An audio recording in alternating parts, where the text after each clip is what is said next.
The day my son publicly announced that I was the biggest obstacle to his future was the day he unknowingly changed both of our lives forever.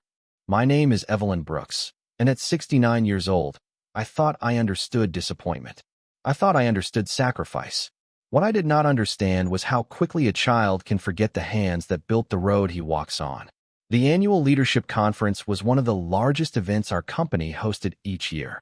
More than 600 employees filled the convention center ballroom outside Denver. Department managers, executives, investors, and business partners had traveled from across the country to attend. Large screens displayed company achievements while upbeat music echoed through the room. It was supposed to be a celebration of growth and vision. Instead, it became the moment I realized my place in my son's world had fundamentally changed. I sat near the front beside several longtime board members. For nearly 30 years, I had dedicated my life to building Brooks Logistics into one of the most respected regional transportation companies in the country. I had started with 2 delivery trucks and a rented warehouse. Now the company employed hundreds of people.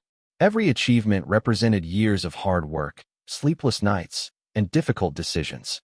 Most people in that room knew the company existed because I refused to quit when everyone else expected me to fail. Ryan knew it better than anyone. He had grown up watching it happen.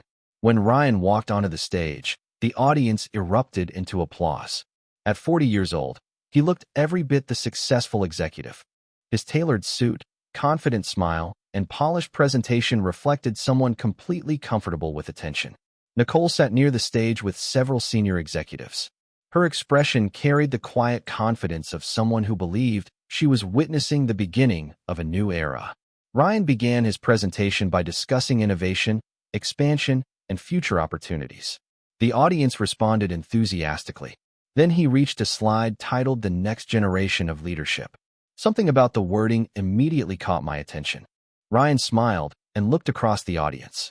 Every successful company reaches a point where it must decide whether to cling to the past or embrace the future, he said. Several people nodded. Growth requires courage. Sometimes it requires leaving old ways of thinking behind. More applause followed. Ryan continued speaking. For years, our biggest challenge has not been competition. It has been the reluctance to move beyond outdated leadership models. The room remained focused on him, but I noticed several executives glance in my direction. They understood exactly what he was implying. So did I.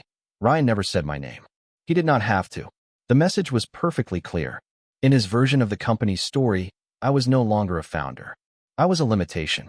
Nicole smiled as applause spread through the ballroom. I sat quietly and joined the clapping like everyone else. Nobody noticed the pain behind my smile.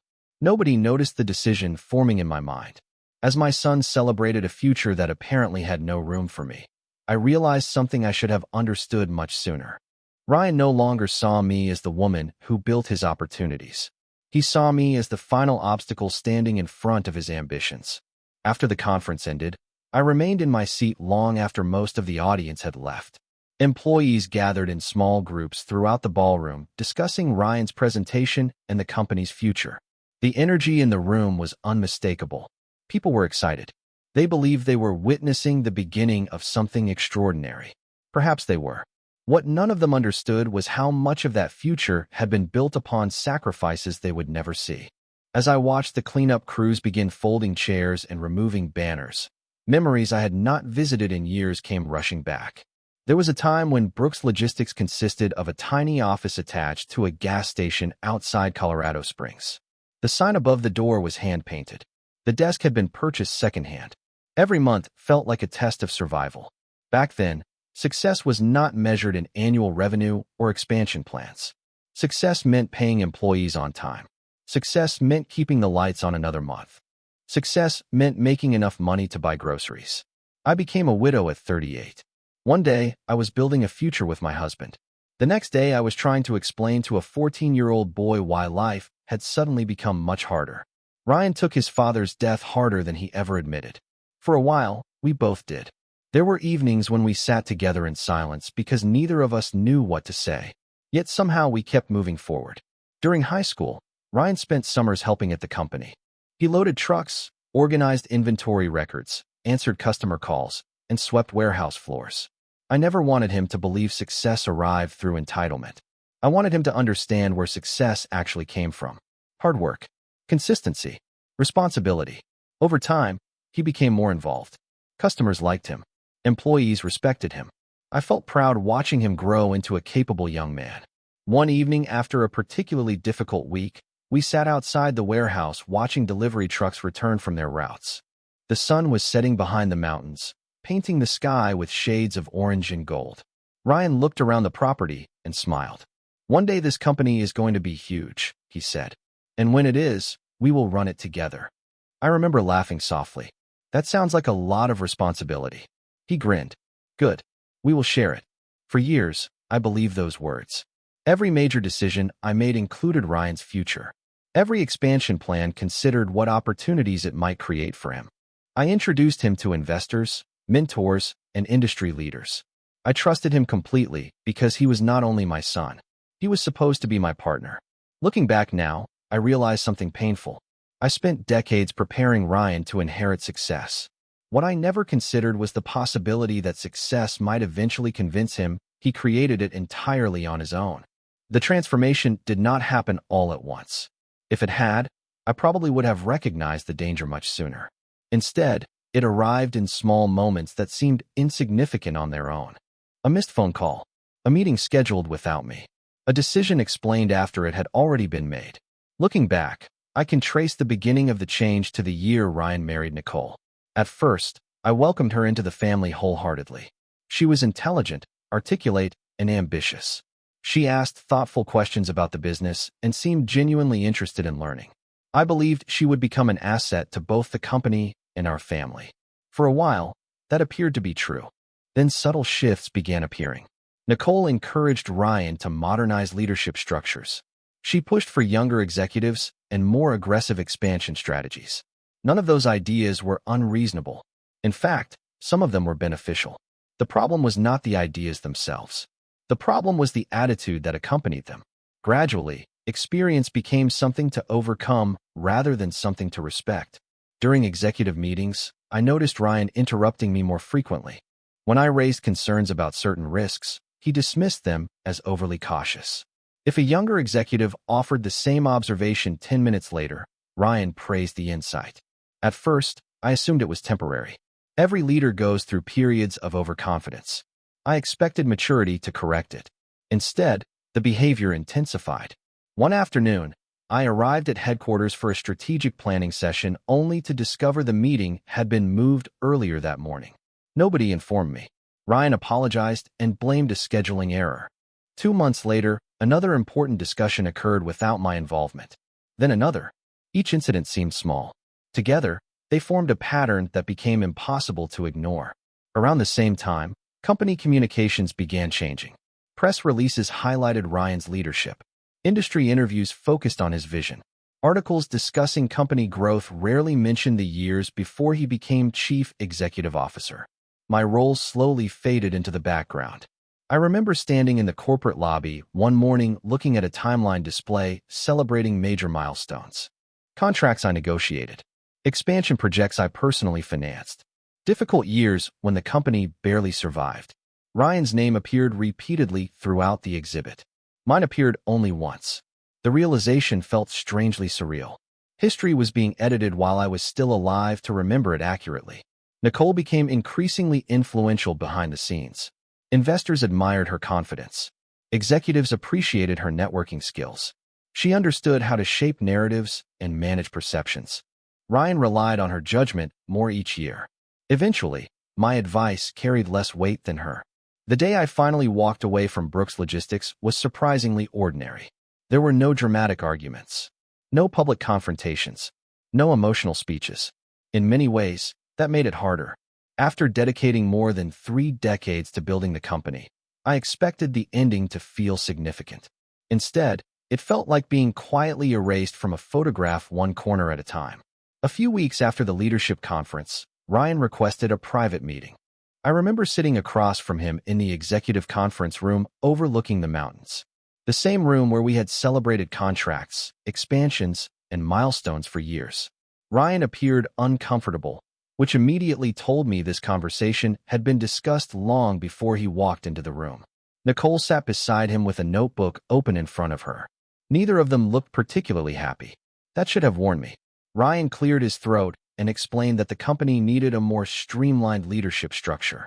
He spoke about efficiency, modernization, and preparing for future growth. The language sounded professional and carefully rehearsed. I listened quietly. Eventually, he reached the point. He suggested I transition into an honorary advisory role with limited involvement in day-to-day operations. On paper, it sounded respectful. In reality, it meant removing me from every meaningful decision. I asked a simple question. Who proposed this? Ryan hesitated. Nicole answered before he could.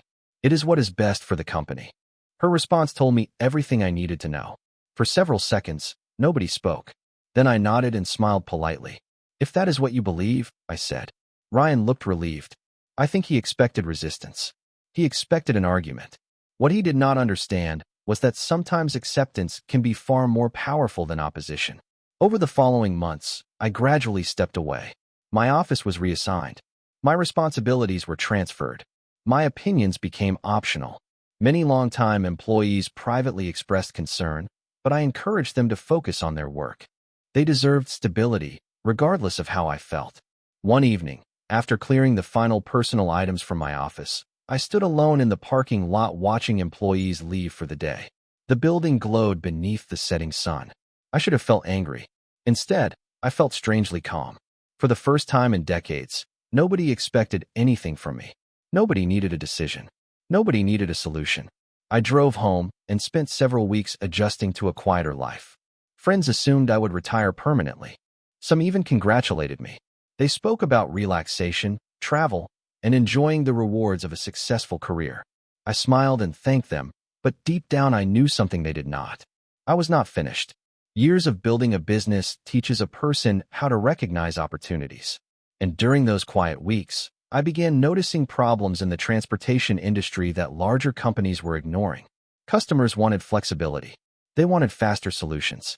They wanted service models that established corporations considered too small to matter. The more I studied the market, the more excited I became. One afternoon, I invited my longtime friend Diane Mitchell to lunch. After listening to my ideas for nearly an hour, she leaned back in her chair and laughed.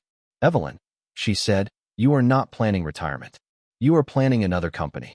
I smiled because she was absolutely right. While Ryan and Nicole were celebrating control of the business I had built, they never stopped to consider one possibility. They had removed me from the company.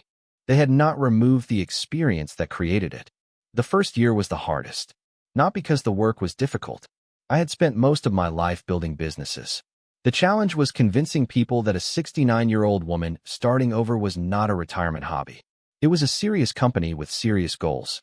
Diane and I rented a modest office in an industrial park outside Denver. The space was smaller than my old executive office at Brooks Logistics. We had mismatched furniture, outdated computers, and exactly 6 employees. Looking around that little office reminded me of the early days all over again. The difference was that experience had replaced uncertainty. This time, I knew exactly what mistakes to avoid. We named the company Summit Freight Solutions. Instead of chasing massive contracts, we focused on flexibility and customer service. We listened carefully to small and mid-sized businesses that larger transportation firms often ignored. We solved problems quickly. We returned calls. We adapted. Customers noticed. Within 18 months, referrals became our primary source of growth. Meanwhile, Ryan's company was moving in the opposite direction. From the outside, everything looked impressive. Industry magazines featured him regularly. Business conferences invited him to speak. New acquisitions were announced every few months. Revenue increased. Headcount expanded. Investors applauded the aggressive strategy. Most people saw success. I saw pressure. Years of experience taught me that growth and stability are not always the same thing. One afternoon, while reviewing public financial reports, I noticed something interesting. Brooks Logistics had taken on substantial debt to support recent expansions. The numbers were not alarming by themselves. What concerned me was the pace. Expansion requires discipline. Ryan seemed convinced that bigger automatically meant better. The company I built had always grown carefully. His version was accelerating at full speed. Diane noticed my expression while we reviewed reports together. "You are worried about him," she said. I set the papers down and sighed. "I am worried about the company." She smiled knowingly. "That means you are worried about him." Unfortunately, she was right. No matter what had happened between us, Ryan was still my son. I wanted him to succeed. I simply feared he was beginning to mistake applause for wisdom. Over the next 3 years, Summit Freight Solutions continued expanding steadily. We opened additional service centers, added new clients, hired experienced professionals who valued long-term relationships over flashy promises. By our 5th anniversary, industry analysts were calling us one of the fastest-growing independent logistics companies in the region. The success felt gratifying, but it never became personal. I was not trying to defeat Ryan. I was building something meaningful. Then one autumn morning, everything changed. Our human resources director entered my office carrying a stack of applications for a new management development program. It was a routine hiring process. I almost did not review them myself. Almost. As I flipped through the files, one name instantly stopped me. My heart skipped a beat. I stared at the application for several seconds before reading it again. The name had not changed. Neither had the signature. Ryan Brooks. Position applied for, management intern. For the first time in years, I found myself completely speechless. For several minutes, I simply sat there staring at the application. The office around me seemed unusually quiet. Outside my window, employees moved through the parking lot carrying coffee and laptops, completely unaware that a single sheet of paper had just reopened a chapter of my life I thought was finished. Diane happened to be visiting that afternoon. When she walked into my office, she immediately noticed the expression on my face. "What happened?" she asked. Without saying a word, I handed her the application. She read the name and looked back at me. "Ryan." I nodded slowly. Diane sat down across from my desk. For a long moment, neither of us spoke. The irony was almost impossible to ignore. 5 years earlier, Ryan had been the celebrated chief executive officer of a company valued at hundreds of millions of dollars. Now he was applying for an entry-level management internship at Summit Freight Solutions. Eventually, Diane broke the silence. "Do you know what happened?" she asked. I did. Like most major business stories, the details had become public long before the application arrived. Ryan's aggressive expansion strategy had worked beautifully during strong economic conditions. Unfortunately, markets change. Rising costs, slowing demand, and several expensive acquisitions placed enormous pressure on Brooks Logistics. Investors became concerned. Lenders tightened requirements. Growth slowed, then slowed again. Nicole had left the company nearly 2 years earlier after a series of disagreements with shareholders and senior executives. By then, the damage was already difficult to reverse. Ryan spent years trying to stabilize the situation, but the momentum that once made him look unstoppable gradually disappeared. Eventually, new leadership was brought in. Ryan stepped away. Reading about it in business journals had felt distant. Seeing his name on an internship application felt entirely different. Later that evening, I reviewed the rest of his file. The resume was honest. There were no attempts to exaggerate accomplishments or hide failures. The cover letter surprised me even more. Ryan wrote about rebuilding. He wrote about learning. He wrote about wanting to understand business from a different perspective. Most importantly, he never mentioned our relationship. Not once. He did not ask for special treatment. He did not reference family connections. He applied exactly the same way every other candidate applied. The following week, our hiring committee completed its evaluations. Ryan's qualifications easily met the requirements for the development program. The final interview, however, would be conducted by senior leadership. That responsibility ultimately belonged to me. The morning of the interview arrived with clear skies and cool mountain air. I arrived at headquarters earlier than usual and reviewed his application one final time. At exactly 9 o'clock, my assistant informed me that the candidate had arrived. I stood and walked toward the executive conference room. My heart was beating faster than I expected. Not because I was nervous about business, because I was about to see my son for the first time in nearly 4 years. Through the glass wall, I could see him sitting alone at the table. He looked older, wiser, more tired. Life had clearly taught lessons success never could. I opened the door and stepped inside. Ryan looked up. The moment our eyes met, every bit of color disappeared from his face. For the first time in his life, my son seemed completely speechless. For several seconds, neither of us moved. Ryan remained seated at the conference table staring at me as though he had seen a ghost. I stood quietly near the door, allowing the moment to settle. Time has a way of changing people. The confident executive who once commanded boardrooms and addressed investors now looked like a man carrying the weight of lessons he never expected to learn. Finally, Ryan stood. "Mom," he said softly. It was the first word either of us had spoken in years. I nodded politely and took my seat across from him. The silence that followed felt strangely familiar. We had shared many quiet moments throughout our lives, but this one carried an entirely different meaning. On the table between us sat his application folder, the same folder that had brought him into my company. My company. The irony was impossible to ignore. Ryan glanced down at the papers and then back at me. "I did not know this was your company," he admitted. His voice contained no defensiveness, only honesty. I knew Summit Freight Solutions was successful. I never looked closely at who founded it. I smiled faintly. "That sounds familiar." Ryan lowered his eyes immediately. He understood exactly what I meant. Years earlier, he had stopped looking closely at the person who built the company standing right in front of him. The interview continued, but not in the way either of us expected. I asked questions about leadership, failure, decision-making, risk, accountability. The answers surprised me. Gone was the polished executive who believed he had all the answers. In his place sat someone far more thoughtful. He openly discussed mistakes. He acknowledged poor decisions. He spoke about confusing growth with wisdom and expansion with strength. Most importantly, he never blamed anyone else. Not investors, not the economy, not Nicole, not the board. He accepted responsibility.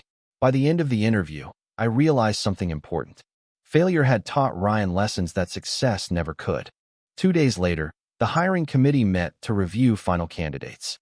Ryan ranked near the top based on qualifications, experience, and interview performance.